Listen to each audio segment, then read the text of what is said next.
Okay, so let's do a basic work example. It says, for this example, it says find the work done by a 45 Newton force that is pulling the suitcase at an angle of 50 degrees for a distance of 75 meters. So the general equation for calculus is that work is equal to the force the integral of the force with respect to the displacement. Now this is way too complicated for this problem, so we'll go back to the more general form, which says that work is equal to the force and the dot product of the force and the displacement, which is equal to the magnitude of the force times the magnitude of displacement times cosine theta. So everything is already in there for you. They tell you that the magnitude of the force is 45 newtons. They tell you that the displacement is 75 meters. And they tell you that the angle made by the force and the displacement, which is moving horizontal, is 50 degrees. So we can just plug this into our equation, and the work being done by the object or by the person pulling this bag is 2,169.41 joules. Now, one thing to keep in mind is theta, again, is not the angle that the force makes with the horizontal. It is the angle the force makes with the displacement. It just happens that for this particular problem, the displacement was parallel to the ground. But that's not always the case. You always do it if the force was going this way and the displacement was going this way. This would be your theta. Now notice work is based on the force. If the angle made by the force and displacement is 90 degrees, meaning imagine you push on a wall against the wall and for some reason the wall shoots up into the air, the amount of work you did was 0. The reason is because the angle made by the force you exerted and the actual displacement of the wall was 90 degrees. And cosine of 90 degrees is 0, meaning you didn't do any work, which makes sense mathematically and in reality. If I push up against a wall and it shoots up in the air, I know pretty much that I did not cause that to happen. Okay. If the angle is greater than 180 degrees, wait, that needs to actually be corrected. Made that correction really quickly. So if the angle that the force and displacement make is greater than 90 degrees, then the work will be negative. So for example, you have a car coming right at you. If you push against the car with a force, the car is going to come and bump into you, hopefully not smack you, and start making you move in the same direction as the car. So now you have your force pointing this way, your displacement pointing the other way. The angle made by these two is 180 degrees, and cosine of 180 degrees is -1. You're doing negative work because your force and your displacement are pointing in opposite direction. But well, that makes sense, because if your car has, for example, 1,200 joules of kinetic energy, you would need to do, the amount of work you would need to do is equal to -1,200 joules to make it stop. The -1,200 joules is going to take away the energy from the car, and eventually if you remove all the kinetic energy from the car will come to rest. But in the meantime, the work done by you is negative because you're moving in the opposite direction. If the angle is less than 90 degrees, the work being done will be positive. So for example, even though the car might be slowing down, if the car pushes with a certain force, then the work done by the car is equal to its force times its displacement times cosine of 0 degrees, because they're both pointing in the same direction. Cosine of 0 degrees becomes 1. You can plug it into your calculator. So the work done by the car is simply the force times the displacement, and it will be positive. If the angle is 90 degrees, for like the wall shooting up into the air, the work that will be done would be 0. So you push a horizontal on a wall and it shoots up into the air in a vertical direction. The work done by you is 0. All right, so one more work example. All right, so you have a weightlifter in figure 6.38. The bench presses a barbell whose weight is 710 newtons. He raises the barbell a distance of 6.65 meters above his chest, and in part C, he lowers it for the same distance. The weight is raised and lowered at a constant velocity. Determine the work done on the barbell by the weightlifter during the lifting phase and the lowering phase. So let's look at the lifting phase. In order for the weightlifter to lift up the barbell at a constant velocity, if we look at the free body diagram of the barbell, there's the force of gravity pushing it down. There's the force of the lifter pushing it up. So in order for it to move at a constant velocity, these two have to be the same. So the force of the lifter has to equal the mass times gravity, which means the work done by the lifter, let's call it L, is equal to the force exerted by the lifter times the displacement times cosine of the angle. For part A, the lifter is pushing up, and the barbell is moving up. And they're moving up exactly the same thing, so the formula is simply mg, which is the force, times the displacement, times cosine of 0 degrees. So that's going to equal 710 newtons. They already gave us the weight, times 0.65 meters times 1. So the work done by the lifter is positive 461.5 joules. So that's for part A. For part B, they want us to do the same thing except during the lowering phase. During the lowering phase, the distance it travels is still 0.65 meters, except this time it's going down. The force exerted by the lifter is still pointing up because he still slowly has to counter. The free body diagram still looks like this. So he still has to push up to lower it down at a constant speed, or else gravity would have it accelerating towards him. So the work is still the force times the distance times the angle. The only difference is the force is still going to be 710 newtons. The distance is still going to be 0.65 meters. But this time the angle is 180 degrees.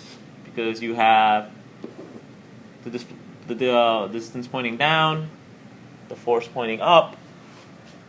Because remember, the equation, even though you don't consider it a negative displacement, but because the equation says you are taking the absolute value of their magnitude. It's the magnitudes times cosine of 180. So when you plug it in, you still get the same answer, except because this cosine of 180 is negative 1, you're going to get the same answer as before, except this time it's going to be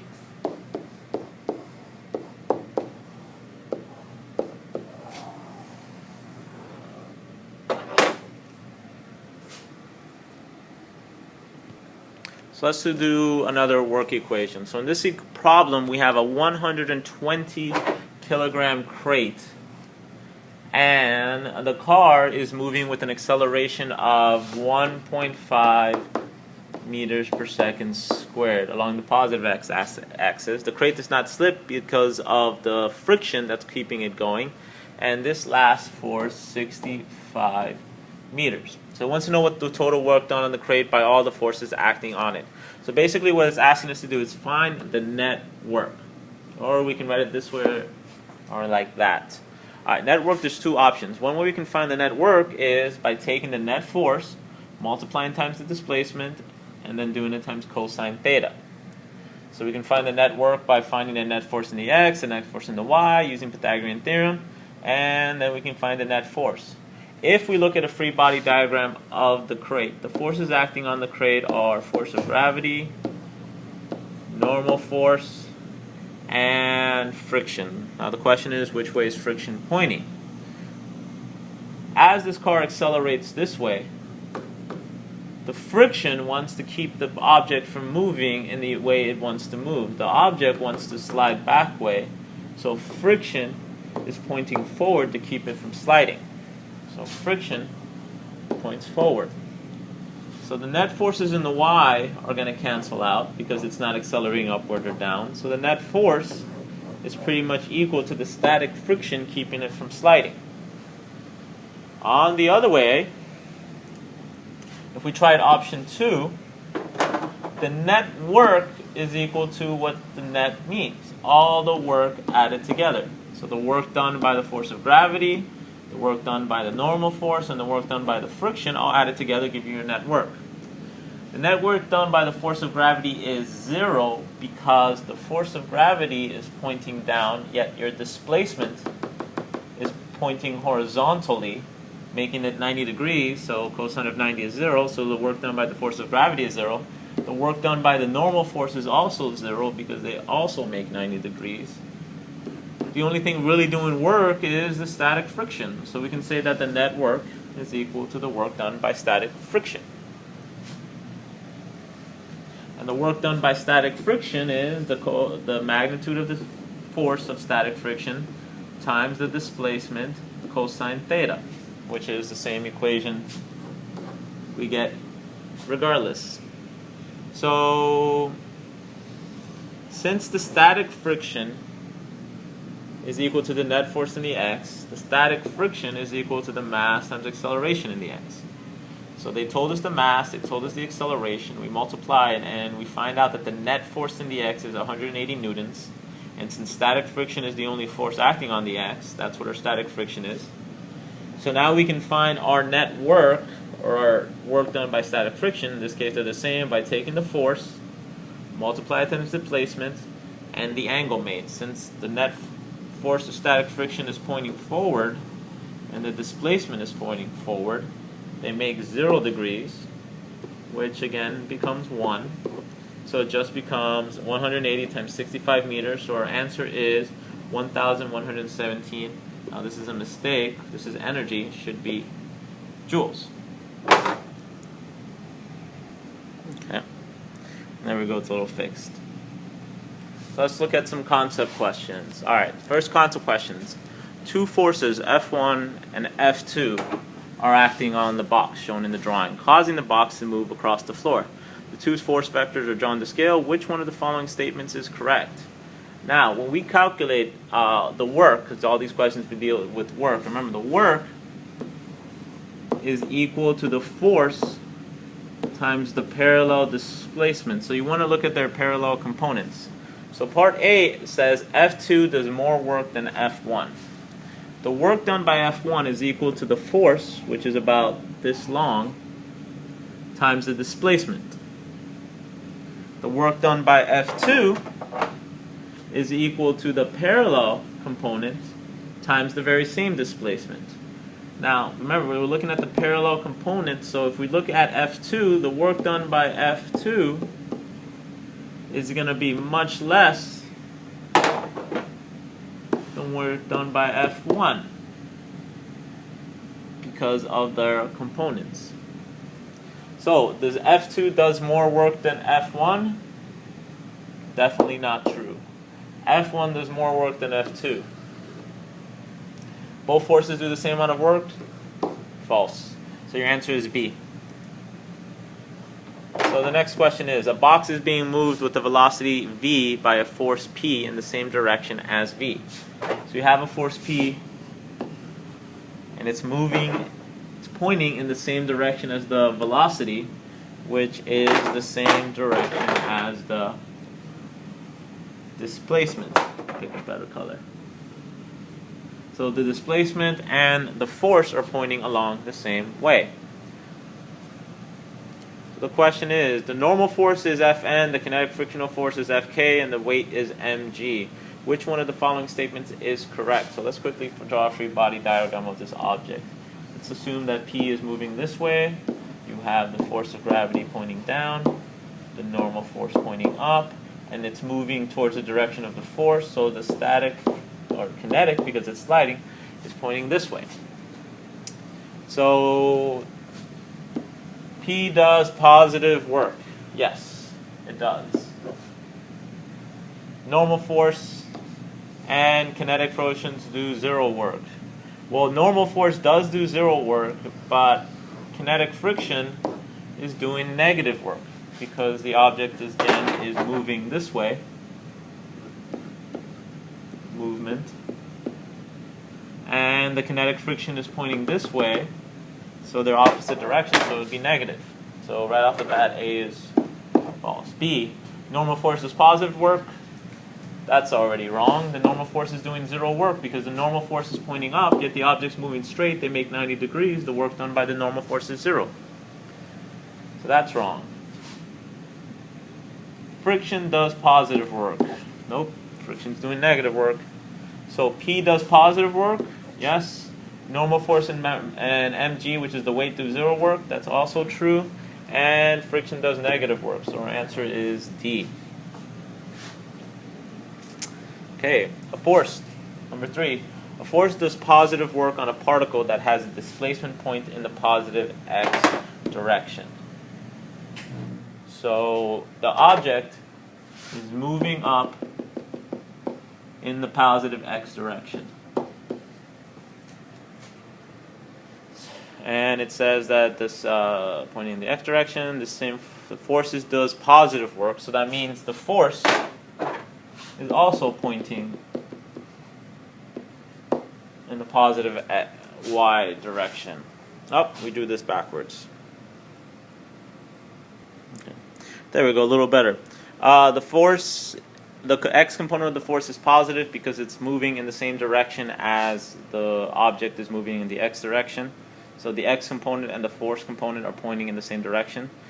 This same force does negative work on a particle that has the displacement pointing in the positive y direction. So the same particle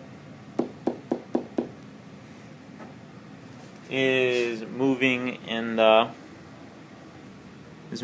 y direction, but it's doing negative work in the y direction, so that means the force must be pointing in the opposite way.